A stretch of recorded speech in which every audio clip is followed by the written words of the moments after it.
My best friend wants me to leave my own birthday party to drive him home after work and got mad at me for not making him my priority, so I am serving him a friendship divorce. I have been best friends with Jake for over 6 years. We work at the same company and plan to go on a work and travel trip together soon. This situation happened last Friday, which was my birthday. I had planned a big family gathering with over 20 guests, some of whom traveled over an hour to be there. Jake was invited, and he told me he would come.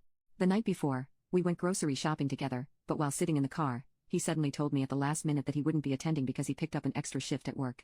I was a little hurt because we always celebrate our birthdays together, and he didn't need to take the shift. Our company has plenty of people who could have covered it. But I accepted it and moved on. On my birthday, we were texting before his shift. For context, Jake doesn't have a driver's license and usually relies on public transport or walks. I have a license but don't own a car. I use my mother's when needed. That afternoon, he mentioned that he would have to walk home because public transport stops running at a particular time, something he already knew when he took the shift. He also told me he was sick and asked if I could pick him up and drive him home. Our boss even told him he could leave 2 hours early to catch the last bus if needed, but he chose not to.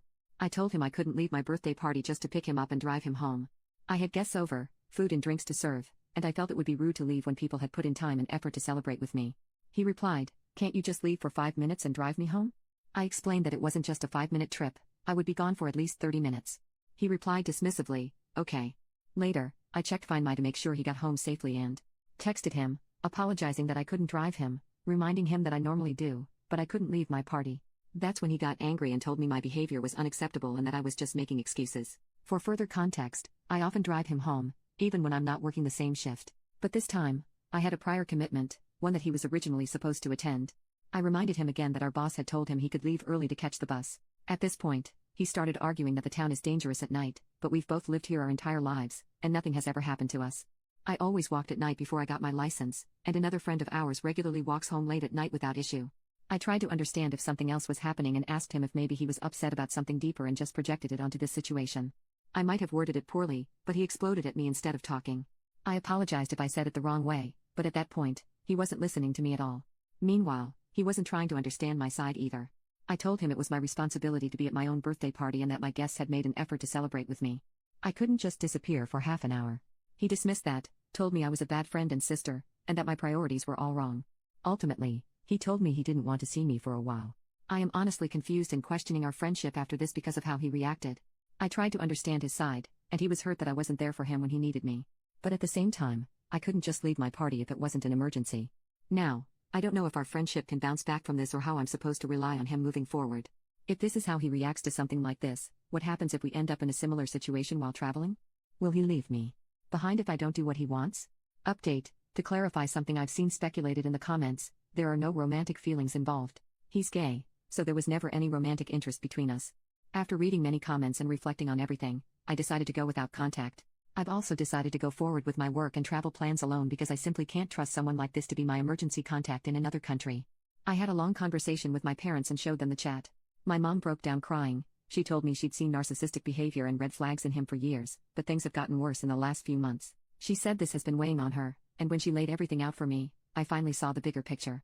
Even though it wasn't a romantic relationship, I now realize he was isolating me from other friends and family, always trying to make himself the center of my social life. He even tried to insert himself into most of my other friendships, and looking back, anytime I made progress in life, he would find a way to hold me back or drag me down. My dad told me that some of the recent arguments I've had with my family were their way of getting me to see what was happening, but I just didn't recognize it until now.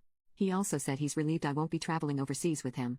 My parents reassured me that while this will be hard at first, I'll heal, and cutting ties now will make things easier in the long run. They also pointed out things I had overlooked, like how he tagged along on family holidays without paying but was never particularly grateful to my family for inviting him. I've started talking to one of our mutual friends about what happened. She's busy with the Super Bowl, but I'll tell her everything as objectively as possible once she's back. I don't want to trash talk him or damage his reputation at work, but if coworkers ask, I'll be honest about why I've distanced myself. I genuinely wish him the best and hope he works through his issues and finds happiness. But I'm done. My mom breaking down in tears was the final straw for me. Even though much of my social circle overlaps with him, I know I'll eventually sort everything out and move on. It feels like a friendship divorce, but this is a necessary step. I need to reevaluate who my real friends are and how they treat me, and I might need to cut ties with a few other people along the way. I texted one of my close friends, joking that we're getting a divorce and that I'm filing for custody of her. I hope she won't be manipulated by him, but right now, I need to be prepared for anything. This won't be easy, but I'll cut my losses and move forward, hopefully toward a better future, with better friends, ones I can trust and who put as much effort into our friendship as I do.